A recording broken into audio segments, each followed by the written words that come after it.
in that order? Yeah, people want it. People are duped into thinking that the theory of evolution is this really well worked out, well researched, evidentiary supported theory, and And they so, don't want to see the societal and historical ramifications that follows from the theory of evolution. well, why can't they do both? Why can't I understand that it's not necessarily based in like any empirical evidence, but still understand the ramifications that you try to outline I'm to not me? understanding what you're saying at all. Can you not hear me? I heard you. I said I didn't understand what you just said. In what way? I didn't understand what you just said. I don't know. What? Can you repeat what you just said, maybe in a different way or maybe more clearly? No. All right. Hey, Well, I didn't understand it either. What Darth, people can I don't ask want to something? see is they don't want to see a correlation or a historical connection between the mass slaughters of the 20th century and the mass slaughters of unborn babies around the world and the theory of evolution, because they want to think that there's no connection and that these things, it's just that these were just evil men. That's all. Their atheistic and evolutionary ideology didn't have anything to do with wiping out mass numbers of people. Nothing at all.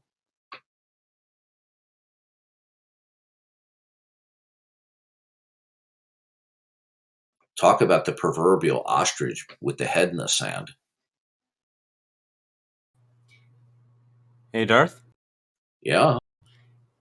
Have you called into Atheist Experience ever?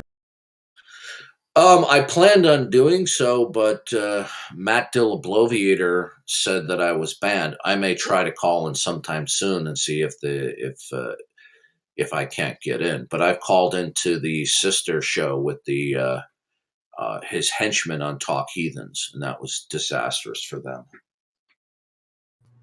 Is there a recording of that call? Yup, just Google Darth Dawkins and Talk Heathens, and you should come up with at least 3 links with the videos. Why did he ban you? Probably because he didn't want to see what happened. The same thing that happened to his henchmen. He didn't want to see that happening to him. What were the He events? claimed well, watch the video. Watch the 3 videos where I appear on the show. Well, why can't you just They give us like a brief? They were made to look incredibly stupid, because they are. Oh, yeah, actually, I've seen the first time I called in, I had the lovely opportunity of talking with Jamie and Eric Pernborn Murphy, and Eric was so flustered by my questions, he started to curse me out.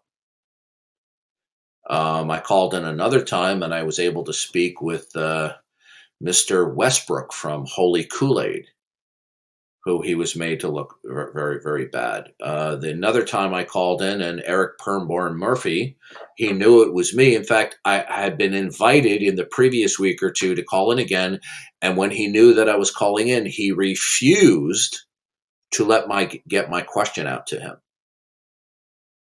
And instead, he tried to get me to assert something of propositional content and to not allowed to be asked a question, which means this is a tactic of fear. Okay.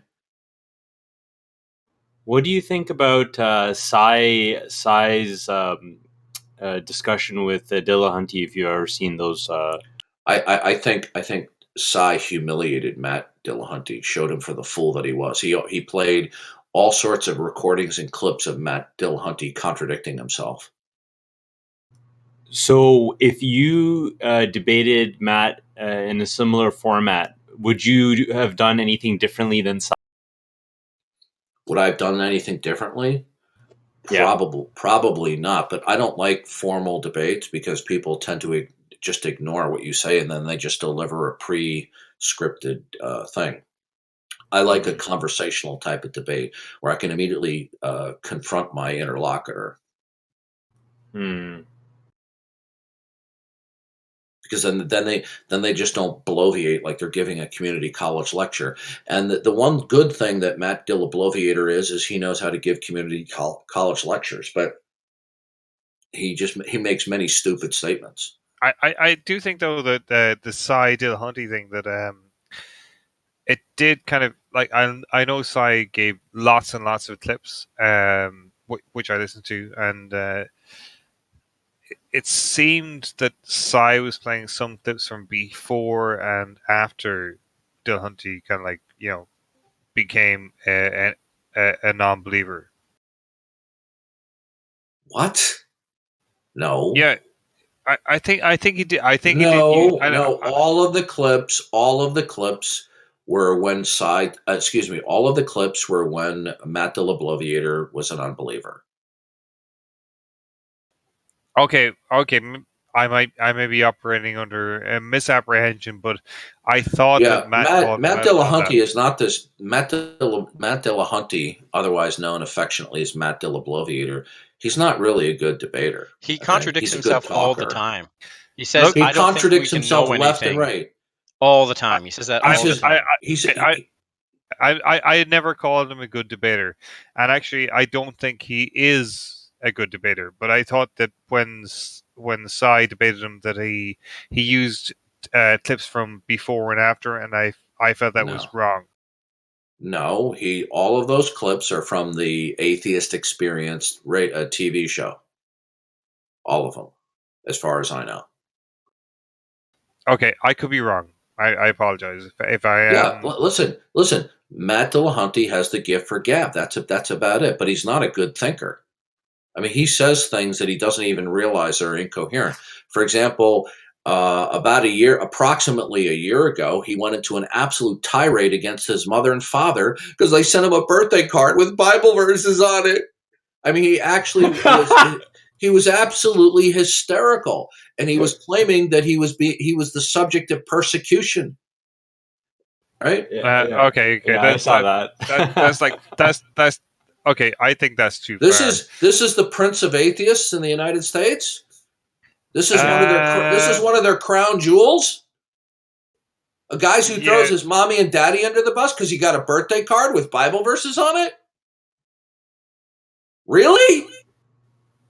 Well, but wait. Okay. What about? Hold on. I think this is a good opportunity to say that, like, Matt Dillahunty is an atheist. I'm an atheist, but we're not in the same fucking thing at all.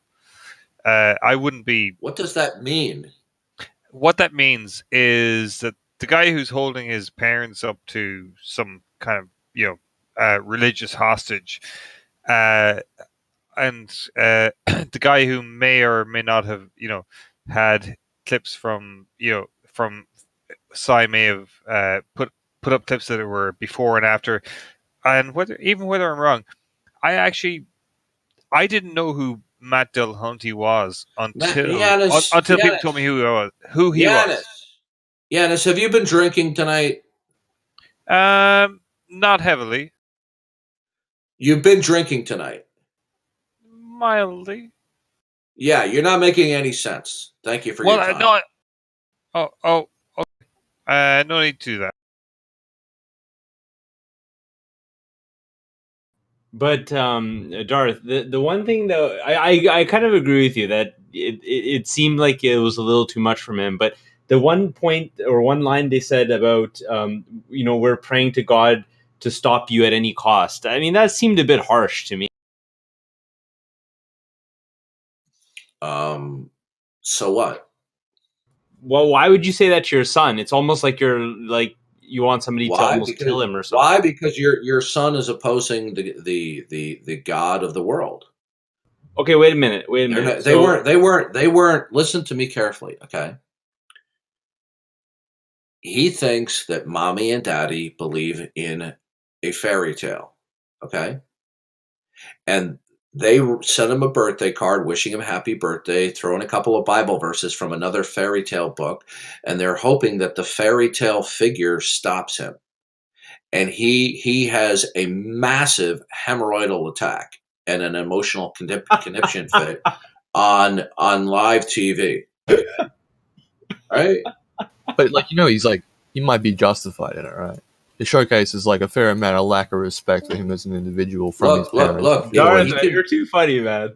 Listen. He could be upset all he wants, but to go on to camera where he's portraying himself as a victim, this is a grown man.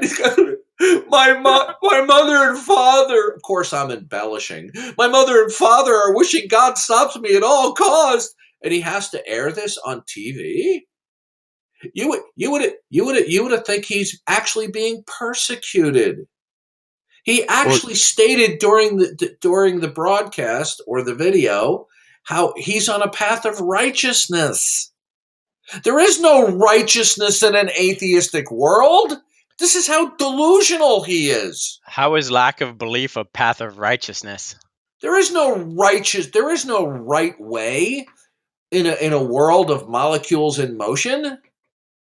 There is no righteousness or evil or sin, good or bad. The point is the purpose of the videotape was just simply a form of catharsis, a form of vicariously attacking mommy and daddy. I think he's owed. What's that? I mean, I think it's like, I don't know. He's just showcasing a lack of respect from his parents. I don't think he's like crying about it. Look, he could bitch about it all he wants in purpose, but you do it broadcast. My mother and father said they're praying to this fantasy figure, to the purple, unicorn in the sky to stop me. Yeah, he's outlining to his fans that his parents don't respect him as in his beliefs. Yeah, my parents sent me a birthday card. Yeah. You know what? If he was disgusted with the birthday card, he should have torn it up, thrown it in the garbage, and move on. They've got the big crybaby. Not only that, he's flaming incoherent. He says, even if Jesus Christ was real, he would be a blank, insert obscene reference, and then he says, I still wouldn't worship him. Now let's examine that statement. If Jesus Christ is real, then that means that he is the Lord of Lords and the King of Kings, and the very essence of all that should be devoted to and worshipped, where we should fall at his feet in complete adoration and devotion. And he says, even if he was real, I still wouldn't worship him. Well, why wouldn't you worship him? Because you would deem the supremacy of your reason to decide that Jesus Christ, who is the very essence of all or anything that should and can be worshipped, is unworthy of worship. That's irrational. Okay? He said, even if Jesus was real, I still would worship him. He's not talking about some guy by the name of Jesus who had messianic delusions 2,000 years ago. He's talking about the Jesus of the Bible. Okay? And if God is You would real, say that. Jesus is real. What's that? Well, I don't know if you want to go or if you want me to respond how this goes, because you're kind of like... You may. Go ahead. Okay. So just to outline, Giannis isn't drunk and he just wants to know if you can unsilence him. Second No, off... he's intoxicated. Okay, He's been, by the way, he's been on here before he's been intoxicated. Okay? Right, I tried. So just to outline to him, but I did talk to you about it. But he would say, I think this guy would go, despite the fact that even if Jesus was real, it doesn't necessitate that his beliefs are real, or that the beliefs that stem from which are No, real. sir, listen to me. He's talking about the Real. Jesus of It the doesn't Bible. necessitate. Yeah, I understand. Okay? He's talking about how not only Jesus' identity claims, but the identity claims and properties and attributes that are attributed to Jesus. That's what he's talking about. Even if that's real, he's real, I still wouldn't worship him. That's what he said. So what he's saying is that which is God, who is utterly holy, just, and righteous, that he reasons that his nature, character, and plan of human history are unworthy of worship. That's incoherent. He's saying, even if God is real, I still won't worship him. But you have you listen. You cannot disassociate and disconnect Jesus being real and his property attributes that the New Testament affixes to him. This is who Matt is talking about. Even if Jesus is real, he's talking about the Jesus of the Bible. And you know how I know that? Because he said, because he would be a blank. Okay, and he inserts a sexual obscenity. All right, he's talking about Jesus' character, nature, actions, and not only the past but future coming again. He said he would be a blank, and I still wouldn't worship him. Right? So Where's the incoherence in that? It's incoherent to say that his reason has supremacy over Christ himself, right? And that Jesus Christ, who is flawless, who is sinless, who is entirely holy and just, that Jesus in all of his attributable glory Matt would adjudicate, he would reason that which is ultimately worthy of worship, that he reasons is not worthy of worship. He didn't understand. Listen to me carefully. Matt de la Bloviator did not understand the ramifications of what he was saying. He's simply emotionally venting. And this is typical of atheists. Okay? They have an emotional antipathy toward the God of the Bible. Listen to them talk about the God of the Bible versus the God of Islam. They don't get hemorrhoidal attacks over the God of Islam. They do get hemorrhoidal attacks over the God of Christianity. They have an emotional vendetta against the God of the Bible.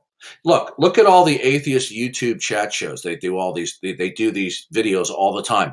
Why do they spend so much time going after the Bible? If the Bible is just simply a fairy tale written by Bronze Age goat herders, okay, that this is just their vivid imagination of what they would like God to be, why do they spend so much time? Why? It has the biggest cultural impact around them, and they would. Wrong, sir. Wrong. I mean, I'm giving you a reason. You are totally why? wrong. Why would you ask me a question? You are totally wrong. Where? You mean in the United States? Yeah. What do you mean? Really? Like 80% of show me the cultural influence today in all of academia, except for a small number of Christian colleges. I'm not talking about academic. Show me the Christian influence that is still actively involved in the entertainment industry, or the television, or the radio industry. You can't deny the societal influence of the Western. We're talking. You're talking about the past. We're talking about present day. What are we talking about? The past? Are we talking about? Please don't overtalk. Are we talking about the past or right now?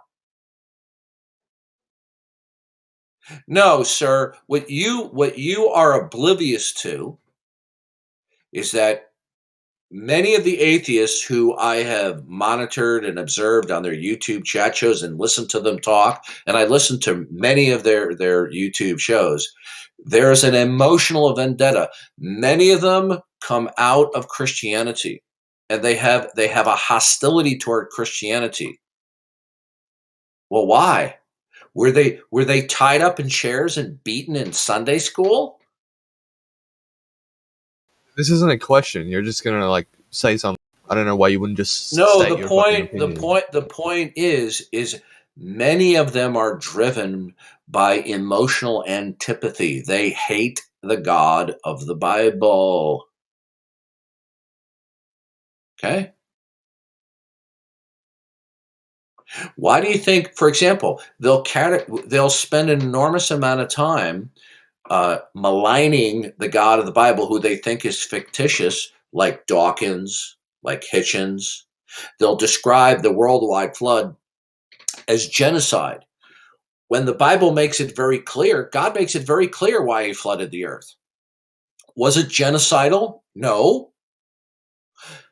The amount of evil and violence that was going on had reached such a magnitude that God was going to put a stop to this rampant evil, okay, so that future generations would not be unduly affected. That's not genocide. That doesn't make it not genocidal. You can justify. It's not genocidal, dude. No, you can justify a genocide. You're not understanding. It's not genocide. See, In this what is way? the problem. In This what is the way? In what way? Genocide is when you simply decide to kill a large group of people simply because you don't like their cultural, ethnic, or national background. That's not what the scripture says. And the atheists who describe the ending of life through the flood as genocide are completely bastardizing and misrepresenting what the text indicates. Why? Because they have an emotional antipathy toward the God of the Bible. You do not hear them spending equal amounts of time on Allah because they do not take Allah seriously. Okay? Now, maybe you haven't watched as many atheist YouTube shows as I have. I've watched an enormous amount of them. Maybe you don't believe me. Maybe you don't accept my critique or evaluation. So be it. Right. So it shouldn't be called a genocide. It should just be called a massacre. No, Yeah. it's not a massacre because both of those have implications of evil or wrongdoing. What's the implication Would of it have evil? made that? Listen, sir, listen to me carefully. All right. Yeah, It's not genocide. It's not a massacre. In what way is it not a massacre? Massacre is just a large killing. Dude, That's all a massacre listen, is. I'm really starting to get pissed, okay? Because you're in absolute denial. What does the Bible say why God ended the life of everyone on the planet except Noah and his family? What does the Bible say why God did it? Because there was so much evil that the future generations, blah blah blah blah. Yeah, that's not genocide.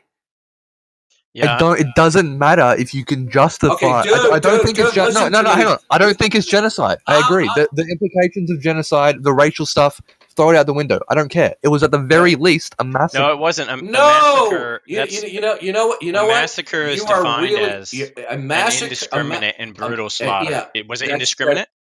yeah. It wasn't indiscriminate. It was targeted. Okay. Would it have made you feel better if only half the population was extremely evil to such an extent that God decided to give them an early departure? Now, Okay. did every one of the people? Okay, first of all, you're making a complete category error. Okay, you see, because you do not accept the Christian worldview, the grounds of your reasoning is distorted, and you've made a complete category error. God cannot commit murder. It is logically incoherent to posit that. God can kill, but God cannot commit murder. Okay? No one who stands before God deserves to remain alive. It is God's prerogative to take away anyone's life at any time, especially since the fact that each and every one of us are sinners. The fact that we remain alive with a heartbeat is only because of the grace of God. A massacre is a term that refers to where there's violence and people are somehow innocent, unless you're using the word massacre in a dramatic or a figurative way. So it wasn't a massacre. Okay. Is apocalypse the proper word for it? It's just like a great No, killing. an That's the word you want to use? I'm not sure how. An apocalypse comes from the biblical term meaning an unveiling or a revealing of the end times. Okay. If you're just Did not going to God kill interact with the people? argument, and you're going to say that like God can't murder, Dude, then it was just like a great killing. listen, my patience is running out with you because of your extreme stupidity. There Didn't was no say anything. genocide. I haven't Don't made a claim. overtalk I don't me. think it's Don't genocide. I've never overtalk agreed. me. I already said it's Last not warning. genocide. Last No, warning. it's not Don't. genocide. Okay, I've you're said this. gone. You're a fucking moron, dude. Holy shit. You're getting it now. Rip. And his mouth has been duct tape. You're just an argumentative little twit. Okay? Just like Matt Dillahunty. Even if God's real, he won't worship him. Yeah, you see, this is the problem. You see, when you try to debate people, all they become is argumentative. They don't debate. Okay? Notice how they use pejorative terms. There was genocide. Then he finally backed down. Okay? In the beginning of the conversation, he was staunchly behind that flooding everybody and drowning everyone except known as family. He was staunchly behind it was genocide. Then he backed down. Now he wants to say it's a massacre. Okay? What is It the proper wasn't name? it wasn't a massacre. It is God's prerogative to end life at any time he sees fit. By the way, the sentence of death was already on them. So Okay? what is the proper Well, what pronoun he's for it? really saying is God's a big meanie. See, this is the hubris of unbelievers. When you don't start from the Christian worldview, you logically conclude to the wrong answer because of the autonomous reasoning. They characterize God's actions as though God were just simply a human being with superpowers. This is how dumb these people are. Darth, what is the proper name for it then? Proper name for what? For the thing that he did for ending the world, what's the proper name for it? Is it called a It's cleansing? called a worldwide flood where everybody died as a consequence. God caused a massive change in the Earth's topography, resulting in a worldwide flooding to end the lives of everybody because of their extreme, unrepentant wickedness. Now, when the unbeliever comes along and they object, what they are actually saying, but they don't have the couillons to say it, is God doesn't have the right to punish people for evil. And then they want to make a category error as though God were some hall monitor who didn't like the children were running in the hallways and pulls out an AK-47. This is how moronic these people are. Is he calling God basically a kid on an anthill with a magnifying glass? This is how the atheists try to characterize God. And why would they do so when the biblical record is clear as for the reason of God having the flood? They ignore that. Why? It's because they have an emotional antipathy. They have an emotional hatred toward the God of the Bible. And they want to smear, malign, and ridicule the God of the Bible any way they can.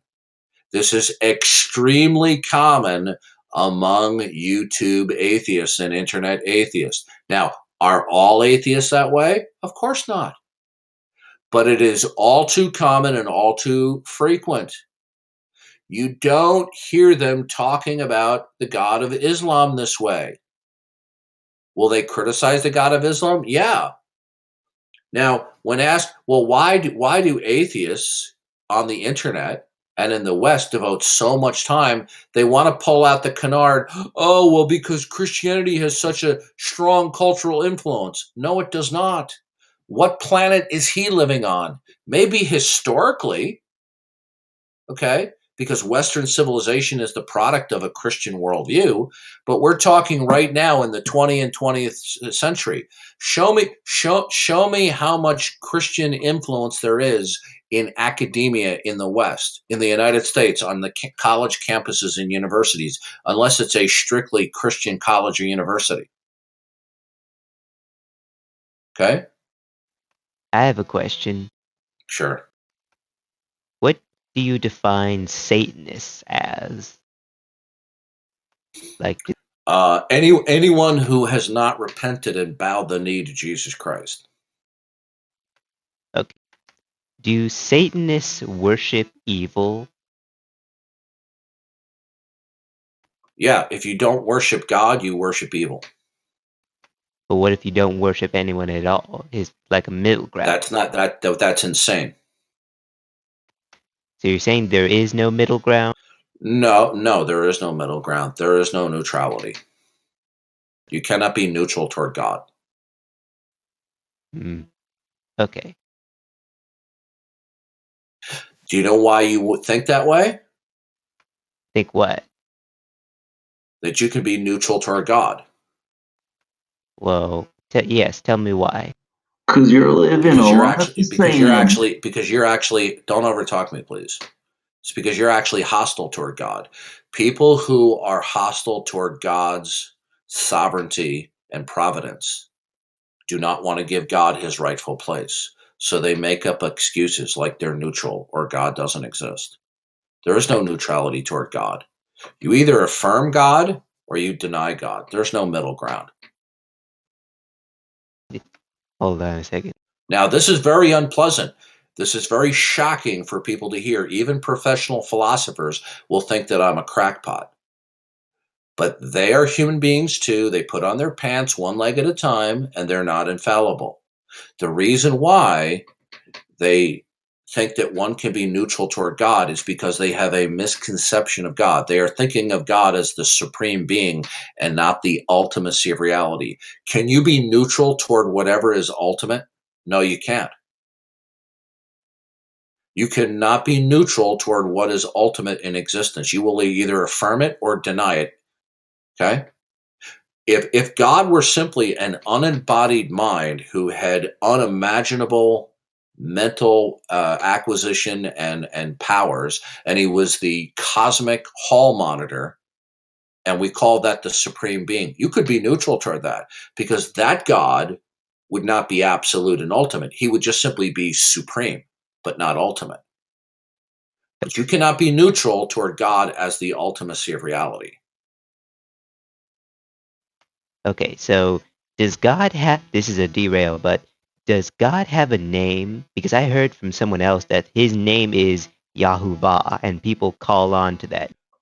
God gave himself various names in the Old Testament, especially the name YHWH, the pronunciation of which has been lost in antiquity. But God has manifested himself in the person of Jesus Christ. Okay? Okay. Wait, so God, Jesus is God? Yes. Oh, okay. Jesus is the second person of the triune God. God is triune. God is one being who is multi-personal. One of the distinctions within the Godhead incarnated himself for the purpose of dying on the cross and rising from the dead so that you do not have to go to hell. So that if and when you repent and turn to Jesus Christ as your Savior, he will more than happily grant you forgiveness of sins so you can be happy forever. But if you choose to walk in denial that you're not a guilty sinner who's under the wrath of God, he will give you what you desire, and that is eternal separation from him. Tell me again why people can't be neutral towards. You cannot be neutral toward what is ultimate. You will either affirm it or deny it. But what about neither affirm or deny? That you can't. That's incoherent. Oh, okay. So, but because You God can't. is. You can't. Let me explain something Why to don't you. you? Yeah, let me explain something to you. If you believe in temporality at all, if you believe that anything begins to exist, then you conceptually believe that something is ultimate and eternal, right? Because if you don't believe, right, because temporality, things that begin to exist require an origin point of what is ultimate and absolute that does not begin to exist. You cannot have the coherency of temporality without it being derived from the non-dependent or the eternal or ultimate. Okay? Now, I'll prove it to you right now. I ask people all the time, well, do you believe in God? And some will say yes, some will say no, no. And other people say, well, I don't know. See, I don't assert that there is a God. I'm not asserting there isn't a God. Unfortunately, they're contradicting themselves positionally. Because all I have to do is ask them this simple question. Do you assert, do you affirm that God is the prerequisite and precondition of all facts? And when they say Fact. no, when they say, that's right. In a Christian worldview, God is ultimate, and He is the prerequisite, the precondition of all facts. There could not be any fact without God. Okay. It's like an equation. Like without a God, an equation has no meaning. All things that begin to exist have their origin in God, who did not begin to exist. He is the ultimate. Now, if somebody does not affirm and assert that God is that which is ultimate and unconditionally non-dependent, and the origin point of all things that begin, then they are operating from another conception of what is ultimate, and that it is impersonal rather than personal. They may not explicitly say it, but it's there implicitly. The coherence and the intelligibility of any temporal statements requires that the temporal proposition is derived from what is eternal and ultimate. You cannot have a temporal state that is not derived from the ultimate, because then how would it be temporal? Unless, of course, somebody wants to believe that things simply pop into existence for literally no reason at all, which that itself would be catastrophic metaphysically for them. Okay. So when somebody said, look, if somebody says, well, I don't assert that God does exist, I don't assert that He doesn't exist, they're claiming that they're not making a declaration about ultimate reality. Do you understand that? They're not making, when you're neutral, you're not saying that. Yeah, that's right. They're saying, I'm being neutral. I'm not affirming God exists. I'm not affirming He doesn't exist. I'm not making a declaration about ultimate reality. Now, that is a declaration about ultimate reality, because what you're saying is, I do not make a declaration of ultimate reality because ultimate reality need not be stipulated in order to invoke viable or intelligible facts. Viable and intelligible facts need not reference an ultimate starting point. So you're saying that not making a declaration is making a declaration. That's right. When we're dealing with the ultimate, you cannot be neutral. So when somebody says, well, I'm not making a declaration about what's ultimate. Yes, you are. Because now what you're saying, look, what we're saying is we're focusing in on the implication of what they say, not simply what they say. For example, if the police only went by what people say, they wouldn't be able to arrest some people, because people get arrested not simply because of what they say, but because of the implications of what they say. I was going to say listen to me. Do you understand that some murderers who have denied committing a murder have implicated themselves by putting themselves at the place of the crime? I see. Okay, so one can implicate oneself without realizing it. If you say, I'm not making a declaration about ultimate reality, then in effect, by implication, what you're saying is ultimate reality need not be stipulated when I speak or invoke any fact.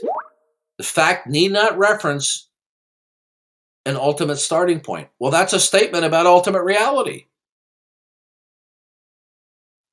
You did. Okay? So what I've done is, instead of asking people, oh, do you believe in God? Because the people who want to think that they're neutral say, oh, I don't know. So I've stopped asking people what they believe and what they know. I ask them, do you assert that God is the necessary precondition and prerequisite for all facts? And if they say, well, I don't know, I'll say, I didn't ask you what you know. I asked you, do you assert it? And they're either going to say, yes, I assert it, or no, I don't assert it. And if you say, I do not assert that God is the necessary precondition, then every fact that comes out of your mouth exists independently of God being the ultimate. That, in effect, is denying God's ultimacy, whether they realize it or not. I was going to say that it's like an equation. Like an equation has no meaning if it does not have an expression of God. The point is simply this: is when you're dealing with the category of the ultimate, you can't be neutral. What if you just don't make an answer at all? Well, then how are you speaking about anything? You're not speaking. Not speaking You're is not under. So in other words, somebody might say, "Oh, the sky is blue." So how is the statement "the sky is blue"? Is the sky is blue? Obviously, that's not ultimate. If it's not ultimate, then it's non-ultimate. If it's non-ultimate, it's derived from what is ultimate. So if there's no ultimate, then the statement "the sky is blue" doesn't exist. someone. You can't have a non-ultimate state that doesn't reference the ultimate. Uh-huh. If somebody says, I have had atheists say to me, well, I don't accept that there's anything ultimate. And they do not realize how catastrophic that statement is. If you don't accept that anything ultimate, then you have no intelligibility for any non-ultimate states. You said that if someone asserts whether God is the prerequisite and the preconditioner of every fact, what if they just say, I don't have an answer, or I don't want to answer that? Like, I have no answer. No, they can answer the question, do you assert it? What if they say, They I'm can not going to answer give it? yes or no. What Well, if they don't? then the answer is no. Then the answer is no. I don't assert it. I refuse to assert it. It I just do Are not you asking- recognize. I will not affirm. Are you asking if they decide to be deceptive? Is that what you're asking? I don't know what deceptive means, but I'm saying if they don't give any answer at all, then they're basically neutral. But you're No, saying you see, you're not getting. You're not getting this. You keep on believing this falsehood that you can be neutral about the ultimate. You can be neutral about many things. You could be neutral about Bigfoot. You could be neutral about gold on Mars. You could be neutral that there's an unembodied, unimaginably powerful, and intelligent being that is greater than any other being in this world, whereas that being would be supreme. You could be neutral about that, but we're not talking about, quote, a supreme cosmic hall monitor. We're talking about an entity that is ultimate, that all facts have their origin and dependence in it. A supreme being wouldn't necessarily need all facts to be derived from it. It just has supremacy in power and intelligence, but it wouldn't necessarily be creator and sustainer. You could be neutral toward an unembodied superpower, but you cannot be neutral about that which is ultimate being personal. You will either affirm it or you will deny it, directly or indirectly. Now, people think that because they don't explicitly deny the personal ultimate God, that therefore, they get out of jail free. Okay? No. If you don't affirm God as ultimate, then you deny it. but Okay? I'm saying that what if you don't have an answer at all? Like You're not getting this. We've already been through this over and over again. Listen carefully. You cannot be neutral that the ultimate is personal. Either you will be operating from that all facts derive from a personal ultimate, or you don't, which would then mean you're operating from the position that the ultimate is impersonal. Then, if you had no answer, then anything you asserted would depend on nothing. wait, you're telling me that if I don't give an answer at all, I'm just defaulting to no? That I don't No, you are not. You aren't. Listen. The problem is that you're looking at this situation through the sunglasses of your own autonomous reasoning, that the mind of man is supreme. The mind of man will determine the nature of reality and thereby place facts on the canvas of reality and give interpretation. But from God's point of view, there is no neutrality. The God of the Bible says his existence is self-evident. The heavens declare the glory of God. God's eternal properties and attributes have been clearly seen through what has been made, so that men are without a defense and excuse. But you want to come along and you want to say, oh no, well, men are without excuse. Well, then what you were saying is what the Bible says is wrong. Okay? God says in the Bible, you cannot be neutral. You either acknowledge that I am God and your dependence on me, or you deny it through non-affirmation. Can a mother deny her daughter a vaccine when she goes to the doctor and talks about her Aunt Josephine's bad back the whole time? And then finally the doctor walks out and the child doesn't get the vaccine. There was an indirect denial of the vaccine. Okay? Okay. Once you get rid of this notion of conceiving of God as simply an unembodied supreme being versus God as ultimate or creator, then you're going to begin to realize that you cannot be neutral. If you speak of facts, right? This is why I ask people, do you affirm that God is the precondition and prerequisite for all facts on a metaphysical scale? Do you assert it? There's no escaping this. You either assert it or you don't. Okay? If you don't assert it and then you go on speaking facts, you are basically saying either directly or indirectly, facts need not reference the ultimate for their viability. Okay? The non-ultimate facts need not reference the ultimate fact. If a fact is not ultimate, right, then it is derivational of that which is ultimate. Okay. Okay? So, if, for example, suppose we talk about the moon, right? Yeah. Yeah. And you say, well, is the moon ultimate? Is it eternal? Is it the basis of all facts? And you say, well, no. Well, then the moon is non-ultimate. It is now a creature. It's derivational. It's dependent. Then what does it ultimately depend upon? Now, some people foolishly try to escape this by invoking an infinite regress, but that's incoherent. Mm-hmm.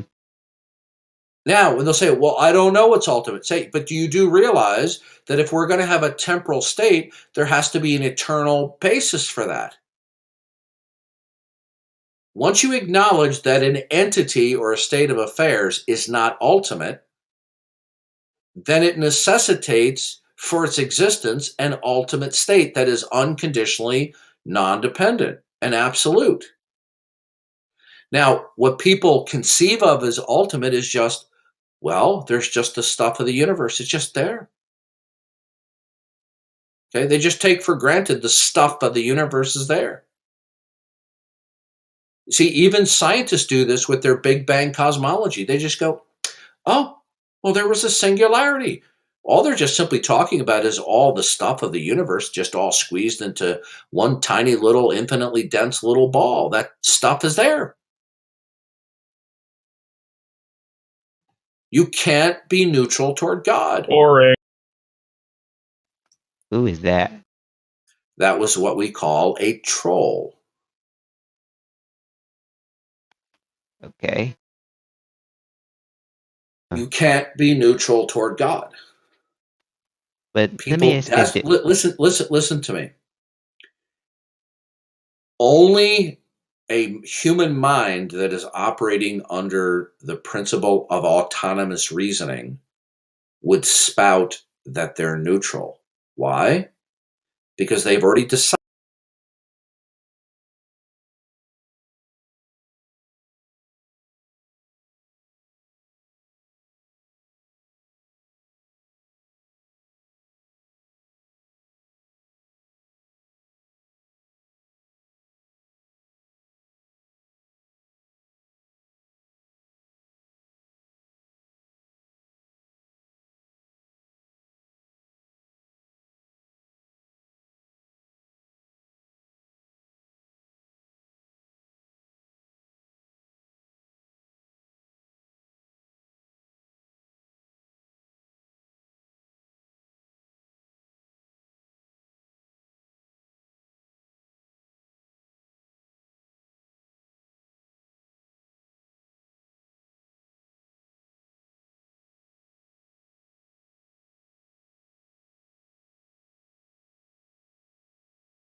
in the Bible.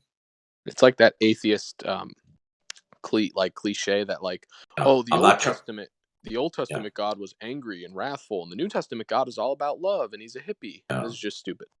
Yeah, I guess they're not familiar about when God outpours his wrath. Right. Yeah, and I'm not 144. I'm not picking on you. All I'm just saying, in terms of constructive criticism, the more well-read you are in the Old and New Testament, you will be you won't hold to that view. It's only people who are not well-read in the Bible who have that view, that they represent. The Old Testament is a God of wrath, and the New Testament is a God of love. Yeah, I've only read the first 5 of the Old Testament, and then the Gospels of the New Testament, and then a little bit beyond. If the God of the Bible, if the God of the New Testament is entirely a God of love, why does Rosie O'Donnell exist? It's a good argument.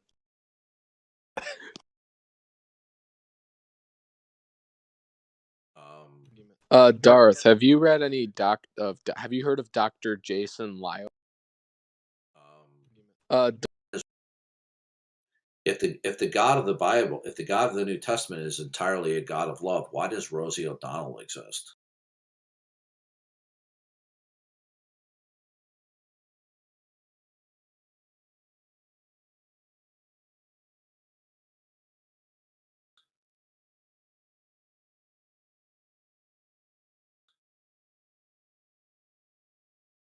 Yeah.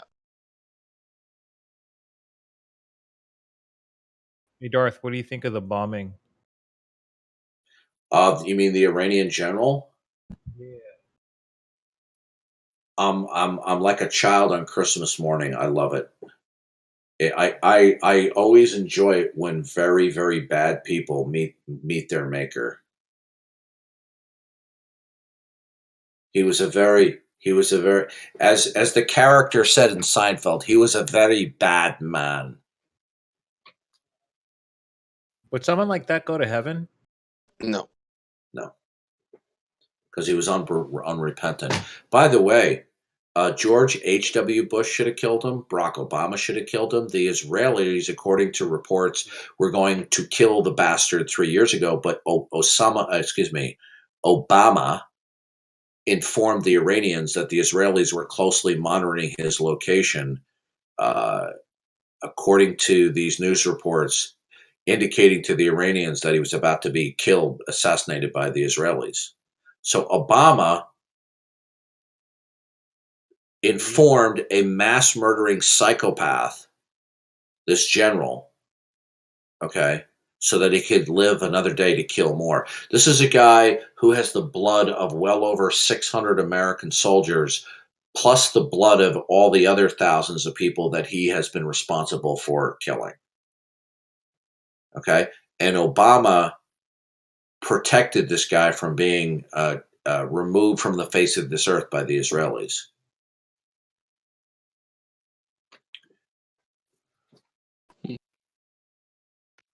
I'm not allowed to talk anymore. No, I'm tired of listening to you. You know, the Watcher never got around to establishing his worldview. Parakeet, just piece it together, dude. Seriously. Parakeet, you want to torture us? Yeah, actually. Well, I can help you out. He doesn't. His worldview is a regime of validity. Yep. Hey, you think that bombing was a notice to the North Korean leader? No. You think we'll go after him next?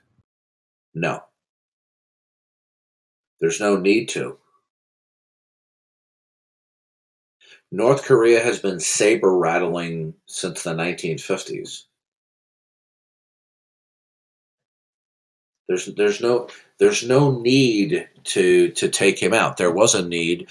This general has been killing people, right, for several decades. He's responsible for many of the American deaths in Iraq after the second Gulf War. And it's about time he was taken out.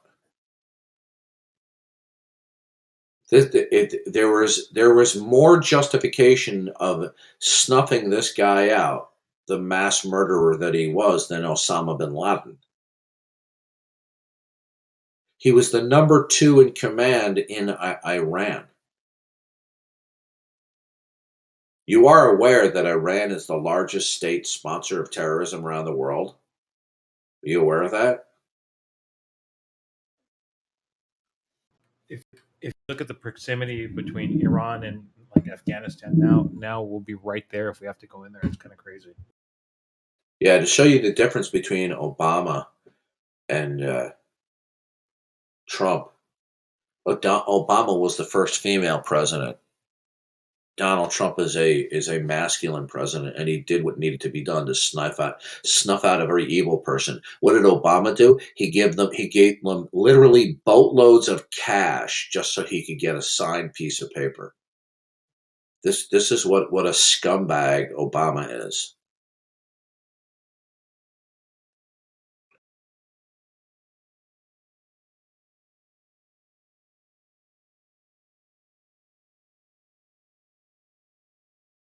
Hey, Darth. When we talk about like God's morality, or not God's morality, like objective morality, there's obviously certain things that aren't wrong in and of themselves. They're only wrong because God commands us not to do them. Um, what would you say that would be for rape? Like, do you think that's inherently wrong, or do you think that that's only wrong because God commanded?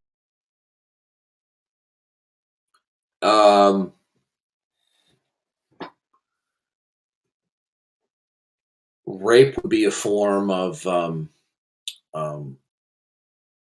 kidnapping. Okay, since God owns everything, right? Just like rape is wrong, killing somebody is wrong indiscriminately. But there are times which God commanded it. Now, I don't know of any instance where God commanded, let's say, the Jews to forcefully impregnate women. Do you? No, I don't. Okay. Don't they point out a part in the atheists will point out this thing in I think it's Numbers where God tells the Israelites to keep the women for themselves. You know what I'm talking about? Yeah, yeah. That was an act of mercy to assimilate them into the Israeli population and to facilitate future generations. It's not rape.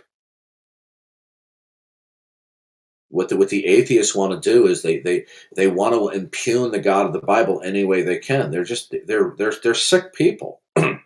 To listen to them misrepresent the Bible, it just blows me away. And they know they're misrepresenting the Bible. I mean, just like when they talk about the flood, they refer to it as genocide. They refer to it as massacre. I mean, and they know they're misrepresenting, and they don't care because they have a deep-seated hatred against the God of the Bible.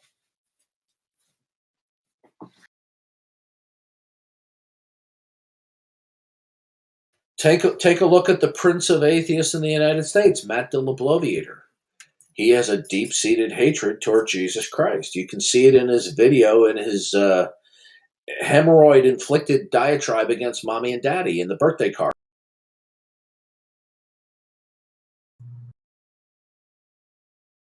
Why do atheists have a hate for the for the God that you're talking about? Well, anybody who hasn't repented and turned to Jesus Christ has a hatred toward God. It's just that the outspoken atheists are more emotional about it, whereas other people's hatred toward God is just very low key. But I don't understand why they hate God. What's the actual reason? Because they are in an active state of rebellion. They do not want to be in submission to God. Oh, I see. This is what it's all about. Why do you think they argue about stuff in the Bible?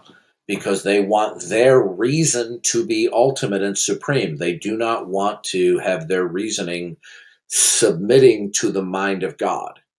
In other words, as Christian apologists say, that truth is that which conforms to the mind of God, that our reason is not blind, but our reason operates in submission to the mind of God and how he has revealed it.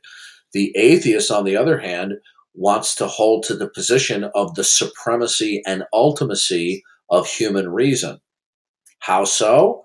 Because they refuse to admit that man's mind is not only a gift from God, but must be in submission to the mind of God and how he reveals it. So by default, they're operating on the supremacy and ultimacy of the mind of man. Man will decide what the nature of reality is as a system, as a canvas by which we can place facts and interpret facts. So the thing about the God of the Bible is that, the God of the Bible makes it very clear they're not autonomous. They're in utter defiance, and he's going to hold them accountable one day. But they know that the God of the Bible offers salvation, but they want to reject it. Is it possible for atheists to be moral people who do good things in the world? Yeah, I'm sure. And then atheists could help me change my flat tire. So what? What about more significant things like helping others? Yeah, sure. They could. So what? Atheists can do good things, but atheists have no grounds for objective morality. If you watch all the atheist chat shows on YouTube, it never ceases to amaze me how morning, noon, and night they moralize when they know full well they have no grounds for morals, ones whatsoever. And many of them will admit when you push them, even on their own shows, well, we don't know anything for certain. Well, if you don't, then why are you moralizing? If you don't know anything for certain, why are you accusing the God of the Bible of genocide? If you don't know anything for certain.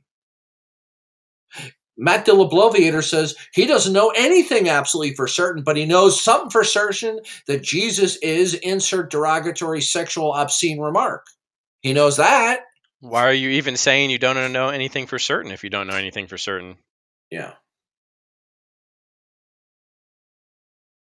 I guess you can tell that I have a lot of contempt for atheists. It's not because I don't care about their eternal destiny. If I didn't care about their eternal destiny, I wouldn't harp on them on all the time. But I do regularly get irritated with their arrogance and their chutzpah, their hubris, okay, their pomposity, and it needs to be exposed. These people are clowns, every single one of them. So you don't respect any atheists? Well, what does that mean? Are there some atheists that are cordial and polite and where I could be respectful to them? Sure. But their atheism doesn't deserve any respect. And in fact, it's irrational. It's incoherent. And I will go out and say that it's a form of insanity. Are any of your friends atheists?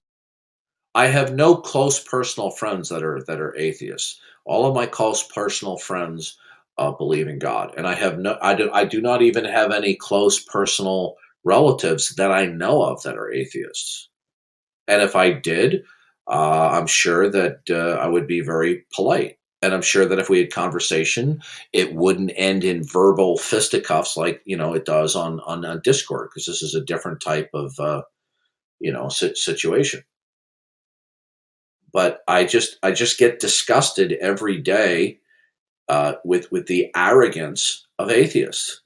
They are just so arrogant. It is just beyond belief. For people who have no metaphysical grounds to speak from or stand on, they sure are boastful. Did you see the Dillahunty and Jordan Peterson talk? Only a couple of snippets of it. Okay, it's But what I did pretty see, interesting. what the portions that I did see, it's just vintage Matt Dillabloviator. He just Well, has what did the you think about gift of Jordan's gab. part? Well, I didn't listen to the whole thing, but I disagree with Jordan Peterson. He's not a believer, but there are times where he makes very good points about what unbelievers say, and he exposes the fraud of what they say. Oh, wait a But minute! I thought he believed in the Christian God, Jordan. no, He doesn't. no, There's no no, way he he does doesn't. based off how he Oh, I speaks. didn't know that. I No, didn't know that. he is what you call Jungian. a Jungian. Yeah, thank you. He's very into a Jungian outlook, which is occultic in nature. Now he has a kind of nominal belief in God, but he's not a believer. I think he's very interesting to listen to. He has a very keen intellect. But When at the end people of it, ask him if he believes God exists, he says, "Now, what do you mean by God?" I can't do a good Kermit the Frog impression, but what's God mean? Like, If you're gonna do Kermit the Frog, it takes a lot of practice. wow. He's very eloquent in talking too. I like listening to him talk, even though I don't agree with him on a lot of things. Yeah, he's certainly a smart man. Yeah, he's very interesting to listen to, even though we could say that there are certain fundamental issues we disagree with. But he cuts through a lot of crap that other people say, which is nice. But Matt Dillabloviator is the same every time. It's just he just has the gift of the gab. He doesn't say very much. Yeah. Like Christopher Hitchens. Oh my gosh. Well, at least Hitchens was interesting to listen to because he was good at the whole speech thing. Yeah, that's true. Matt He isn't. was That's entertaining. only on theatrical grounds. Yeah, that's what I mean, like rhetoric. Yeah. Matt isn't even. Yeah, we'll just watch it when William Lane Craig says, "Do you have an argument for atheism?" in the Q&A session. He literally mentally imploded. I think I got unplugged. Yeah, I've come unwired.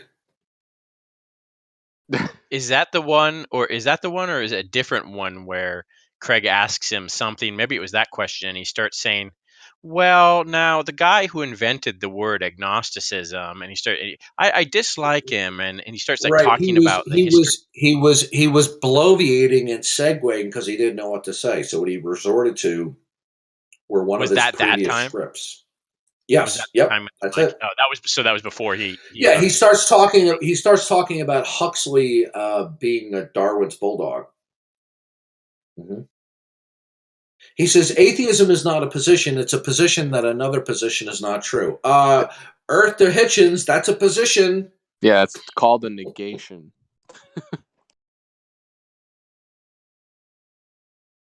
All of these atheists, with rare exceptions, want to represent their position as one of neutrality. Right? They want to hide behind that there's just no good reason to believe in God. What God? But they don't. Most of them don't want to bring themselves to the point of saying there is no God. Okay. And when you watch the debate between Craig Lane William and Hitchens Christopher in the Q&A session, you'll see that clearly. You know what I noticed? This is kind of anecdotal, but at least in my experience, it seems like a lot of atheists who will debate you, when you debate them as a Christian, they'll act as if they're neutral, but then if you actually listen to their private conversations, they're fine with saying there is no God. That's God right. They're liars. By the way, I may be making an appearance on Modern Day Debate soon. That's interesting. What is that? Is that an atheist show? No, it's a YouTube channel where they pit theists against atheists, and the guy who runs it has not yet. No, go on. I haven't even agreed. I haven't refused. I said I would take it under consideration. I told him that a good choice would be any number of the atheists who have regular or who are atheist YouTubers. I would love for them to pick one of those. Skylar Fiction. What No, about cosmic skeptic? I have never talked with him. I would talk with him. No, it wouldn't be Skylar Fiction. I told Skylar Fiction years ago he was so damn obnoxious and rude that I would never talk with him again. I actually just watched your He- debate with him again recently, and man, it's Oh, that's nothing. What I'm referring to is not the video that you saw. I'm talking about how he treated me when it was only him and me in a chat room. He is the second most obnoxious person I have ever interacted with on the internet. The second most. So, Darth, I have a question for you. I guess maybe it's two questions, actually. So, why have you never built yourself a platform? I'm not interested at this time of my life of doing it. It probably would require a lot more time and attention. So, I guess that I'd want to say one or two things to that. So, the first is that the logistics aren't that bad, but the motivation to do it is probably more important than the logistics. You could get it, though, logistically to a point where it's literally just a matter of pushing a button when you talk to people, pushing the button again when you're done, then hitting upload, I could do typing that. in the title. Yep. So I think Yep, I think I could give you two, actually probably three good reasons. Listen. I have done live call-in shows on YouTube before. I've done them a number of times. Oh, I know you have, but building an actual platform as in a channel would have some different effects. So here's three things, right? So the first is that you could actually get money from it. So I don't know what your financial situation is like. You don't have to say that, but if you're interested in having extra money in your pocket, you could certainly generate enough views and produce regular enough content. Again, with barely I'm well any aware labor. of that. Yeah. So that's one point. So the other one, which I'm sure you're also aware of, is that you'd actually be able to get your content out to more people. A Discord conversation can only be watched while it's happening unless it's recorded. If it's out there forever, right, then people can watch it and it can have a bigger effect. And then the third point is that you have an interest in debating high-profile atheists. But there's a problem, which is that it's hard to do that if you're not high profile. And it's hard to raise your profile without a platform where it can all kind of happen and you can build a number, right? And if you can do that, which I'm sure would happen because you seem to build a following wherever you go, it would be a lot easier to get into conversations with a lot more of those people. Things like modern day debate reaching out would happen at a way higher rate, and probably bigger channels than that would do that also. So those are my 3 points. Well, thank you for your input. Yeah. And if you ever want help setting up the logistics, really, it would not be that hard. I don't mind doing that. Building a channel takes virtually no effort. And all I already know how to do that. Yeah, and do you have OBS on your computer? I do, and I've used it. So you actually have the tools to do it. So okay, so then this is my last question. What is it that holds you back then? Is it because the logistics are not that bad? I'm not interested in going that into depth at this point in my life. Maybe some in the near future I might be. Okay. Well, yeah, I recommended you do it too. Yeah, I mean, I bet if you poll the room, they probably all want you to. Just to guilt trip you a little bit. Well, that's very nice. That's very nice of you to say. Actually, if you look in 3rd or maybe it's 4th Corinthians chapter 2, I'm pretty sure it says something about YouTube, Darth. No, that's in 2nd Hezekiah. Yeah, well, I really do think you should do it because I think it's just like one of those getting into the bath things. It's like, a kid's like resistant to get into bath. Once you're in, you're happy. It's like once you're actually just in the flow I'm busy enough in the stuff that I'm doing in my private life that right now the activity that I'm doing, that's just at my comfort level. That doesn't mean that I wouldn't be interested in that in the future for an expansion.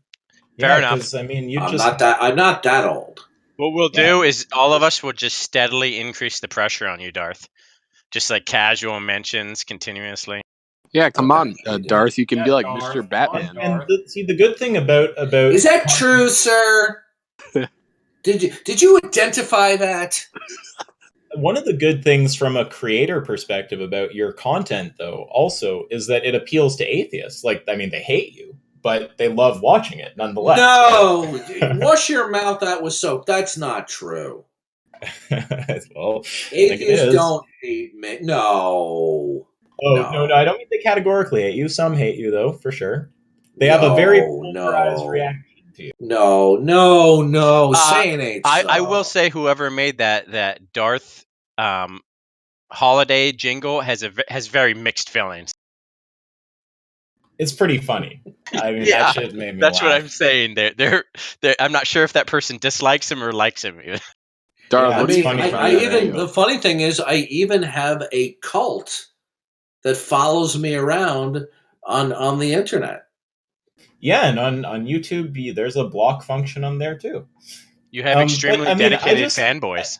The thing is, there's just no way I cannot bring myself to believe it's the case that you wouldn't be happy if you just had a bunch of extra money, a bunch of bigger people reaching out to you for talks, and also just knowing that your stuff is getting out to way more people. It just seems like that would be good for you. Well, we'll see what the future holds. Okay, I've said my piece, but yeah. All right, keep well. I appreciate the comments. What's up, guys? It's Darth Dawkins here today. By the way, I was talking with somebody the other day, and they were referring to you, Jonathan, as my protege. And I go, he's not my protege. They call me sycophant.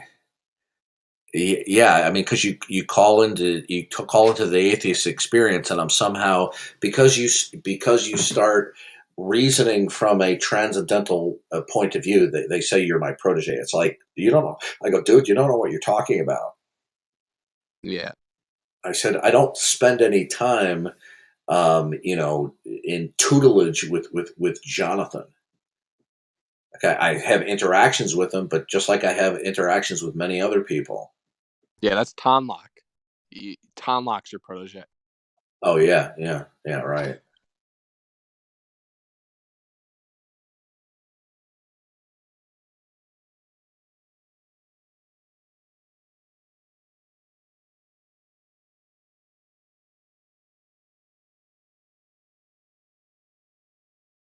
I'm just hoping that the atheists would send me birthday cards, telling me that I'm going to be worm food when I die.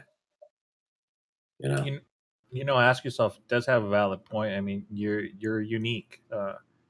I normally wouldn't listen or be in this type of a channel, but you're a unique guy. You're different. And like me, like I just started reading the Bible and stuff like that. So just Oh, I'm good, sure excellent, there's good for you. a lot of other people just like me that you might be able to just kind of get to kind of listen to you a little bit more, if that makes any sense. And if you had a bigger platform, I think Good for you. you would Keep kick on ass. reading the Bible. Read the Gospel of John and the first 5 books of Romans.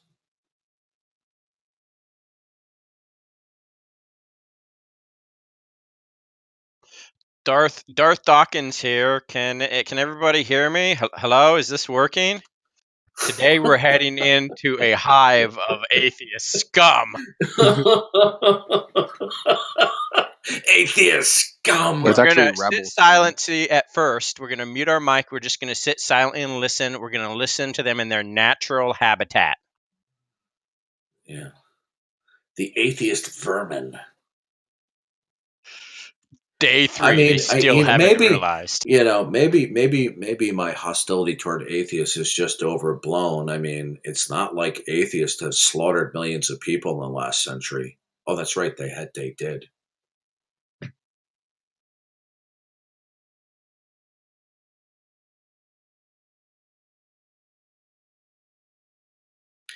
I love it when Bernie Sanders was asked if he believed in God. They go, Bernie, do you believe in God? He goes, well, I'm a very spiritual person. I believe in the golden rule, and I believe that we're all in this in together. By the way, I watched a video of him from like 30 years ago. He was just as crazy and mashugana as he is now. It's amazing that somebody that nuts can almost be acquiring the nomination of the Democratic Party. It's amazing. But then again, Hillary got it. Are we all going to ignore how good that accent was? The Bernie Sanders, it's easy to do. You just make it sound like you're from Brooklyn. And you have to add a little bit of Jewish in there. Yeah, a little bit of Jewish stuff in there. I was going to criticize it, actually. It doesn't sound senile enough. Yeah, you're missing the whole man diaper aspect. You should see some of the articles that are written about his career. I mean, they are harsh. Food lines are a good thing. What are you talking about? Bernie Sanders. Oh, yeah, he did say that, didn't he? I completely forgot about that. What's that? What was his rationale for that? That food lines, people having to line up for food because in Venezuela or wherever is a good thing. He's saying that because he said that the capitalists don't get it or something like that. No. I thought he said something like, it shows people are wanting to eat food. Meanwhile, Bernie is a capitalist. He plays into the system that he rejects. You know? His wife ran a community college into bankruptcy. Yep. You should debate Bernie Sanders on atheism. Bernie Sanders. Well, he won't admit he's an atheist, just like Barack Obama didn't admit he was an atheist. But he kind of did, but not like, I think he did it with Bill Maher. But I think it was after his presidency. Well, he did a shout out to the atheists by referring to them the unbelievers. But Barack Obama's not going to admit that he's an atheist. Just like Nihilo Grassy Pompous Tyson won't admit that he's an atheist. Yeah, just like Obama won't admit that his But then he did. But then he did admit he's an atheist on the Joe Rogan show. Just like Carl Sagan said he wasn't an atheist, but he is. Well, not anymore. Well, that's correct. Carl Sagan is not an atheist. Just like Christopher Hitchens is not an atheist. Yeah. Boy, that was a rude awakening when he died, huh? Probably, yeah. What do you mean, probably? What happened? God only probably exists. Well, the moment of your physical death, you're in conscious awareness that you're separated from God. And Christopher Hitchens, all of his self-inculcated deception and delusion that there's no God evaporated when he died, because he became he was in conscious existence and awareness the moment his body died. Oh, I thought you meant he had the deathbed conversion or said something just before he died. No, I say this of all the atheists that they die. They become theists right after they die. You mean like the Jedi who die and become one with the Force? Well, not exactly. No, exactly like that. It's exactly what we meant. That's obviously way cooler. It's not as painful either. Oh my gosh! I like the last Star Wars movie, by the way. Yeah, I did too. I really enjoyed it. Well, let me ask you this question: Who is more dumb, Jar Jar Binks or Nancy Pelosi? Well, actually, there's some theories about Jar Jar that would show that that's not the case, but I don't think there's any about Nancy Pelosi. Oh no, there is. Yeah, where was that urgency where Donald Trump was an imminent threat?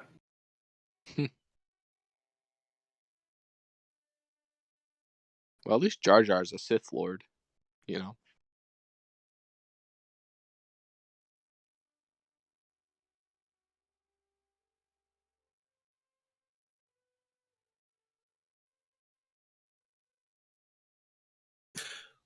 Well, it should be interesting who the modern day debates tries to match up with me. I told him I'm not interested in a formal debate. I said I would be willing to one-on-one converse and debate somebody conversationally, and he said he was game for that. So That's we'll good. see.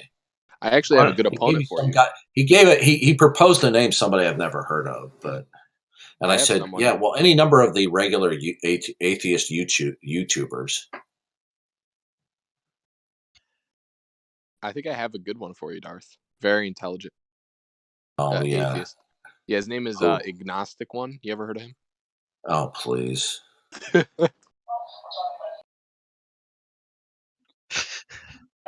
That guy needs to be put in a straitjacket. Oh, you know how he claims that he doesn't smoke marijuana, right? He did a live stream on politics where he had his face cam on and he had a shirt that had a marijuana leaf on it. So Well, he used to, years ago, he used to brag about dealing in it.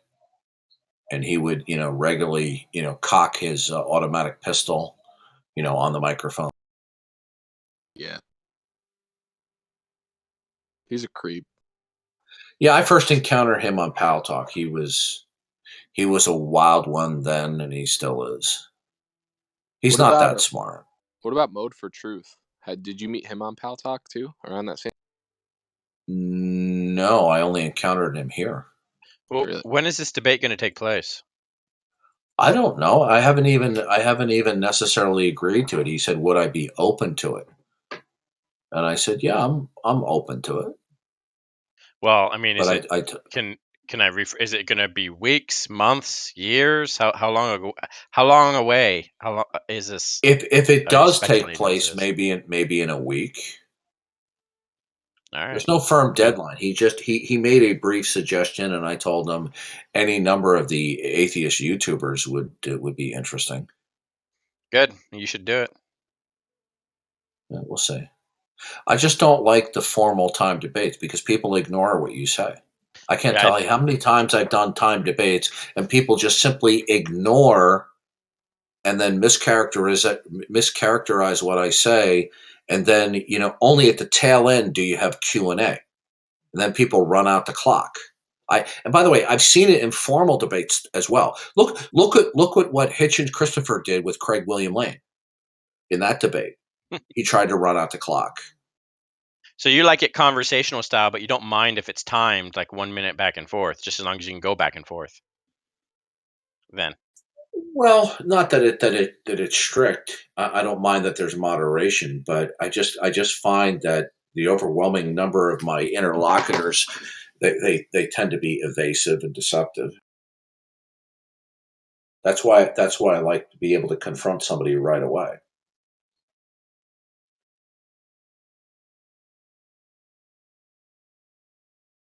Why do you think Eric Permboy Murphy wouldn't let me ask the question when I called in the third time?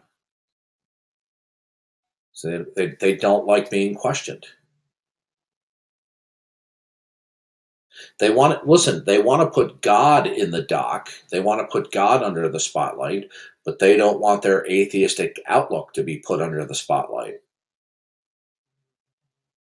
That's fair, isn't it?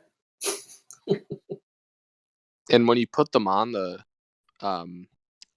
trial, they fail every time, because I asked Eric Murphy if he had a rational justification for the uniformity of nature, and I believe it was in laws of nature, and he didn't have one. But he doesn't accept God because he doesn't have a rational justification. Same thing with the secular sexuality people. Oh my God, they were a train wreck. Like, you can't just say I don't accept God because I don't have a rational justification or a reason or a basis for it, and then say I'm going to believe in other things that I don't have a basis for or a rational justification for. Yeah, he lied on camera. He said he missed talking with me and wish I called in again. Didn't seem like it. It was a lie. Maybe you'll have to pay him another visit. Maybe. Yeah, and who was it that called in? That was it wasn't Beyonder. It was Nin Clown. Nin Clown. Yep. Nin Clown. Yep. Wait, and InCloud called in? Nin Clown called in. Yeah. What did he say? Oh, the usual Nin Cloud crapola, and then he mentioned me. I think it was either last week or the week before. And it's at the tail end. I should have saved it. At least now we know why he's so inept in debating the issues, because he gets his advice from atheist experience. No, it's a waste of time talking with him. He doesn't have the intellectual. How do you say it? Why can't I say it? Acumen? Acumen, yeah. Yeah, he doesn't. He doesn't have it. Did they treat him like he was a wise individual? Was there a No, they just treated him as a regular caller. okay? But I'm gonna try sometime in the near future, see if I can get through on the Atheist Experience. I doubt I'll be successful, but I'm gonna give it a try. Dude, I don't know what it is, Darth, but when I called into both times, to AXP, and to Secular Sexuality, they ask you what you want to talk about, and I tell them what I want to talk about, and they have to have me reword it 10 times. Yeah, that's because they're scared. Yeah, I don't know why they put me all the way to the end, dude. I mean, I definitely wasn't the last caller. That was done on purpose. You know why? Oh, we're out of time. Sorry about that, Jonathan. That's all right. Jonathan. Yeah, we're out of time, Jonathan. Please call in next week.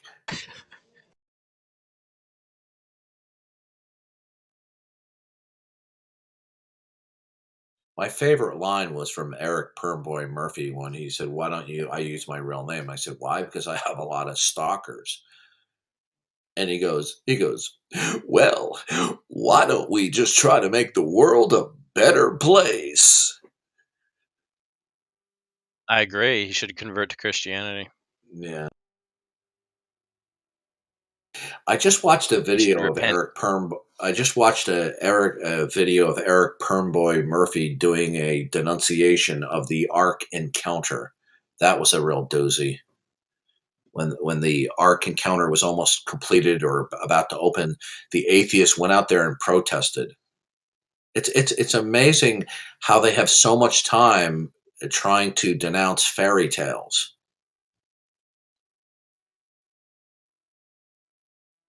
And they were upset because they got I don't know, was tax breaks or something, and they felt that was wrong. Well, all sorts of facilities that pump lots of money in for tourist sites get tax breaks in different states.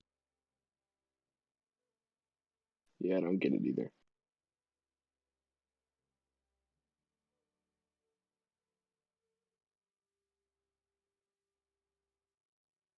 All right, I'll be back. I gotta get something to drink.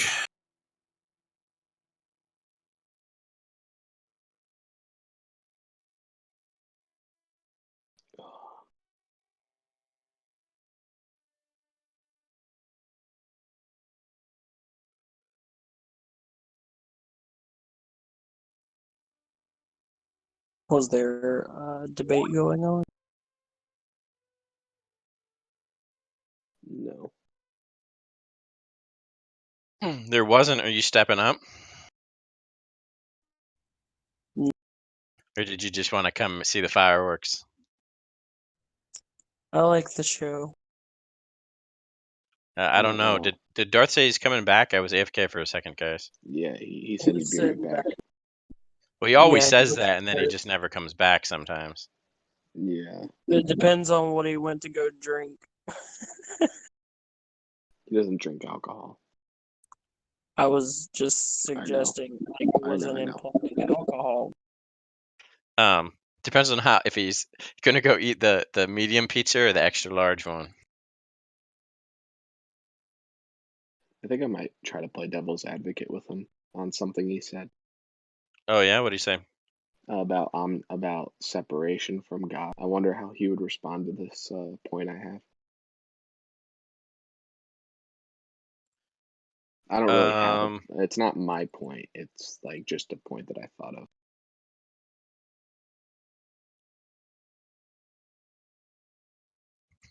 just don't overtalk him when he's in debate mode. No, it won't be a debate. I'll just like question him. I'm not gonna like debate him. I know what happened last time. I don't know. Did you get banned? Yeah. You did. Yeah. I told you, man. Well, maybe I didn't tell you, but Darth views bans completely different than normal people do. Normal people view it as like something serious. He views it as just like a slap on the wrist. Like you get banned or unbanned any day of the week. It's like nothing. No, it's all right. I understand why I did it. I was, you know, I had a very contrary point. So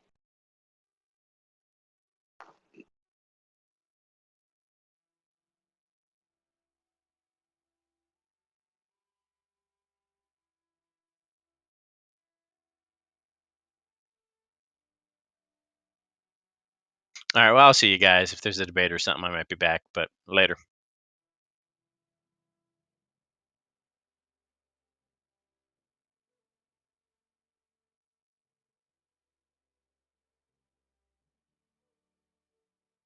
yeah, that goes for me too. I'm gonna go listen to some Mr. Batman.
Happening place to be.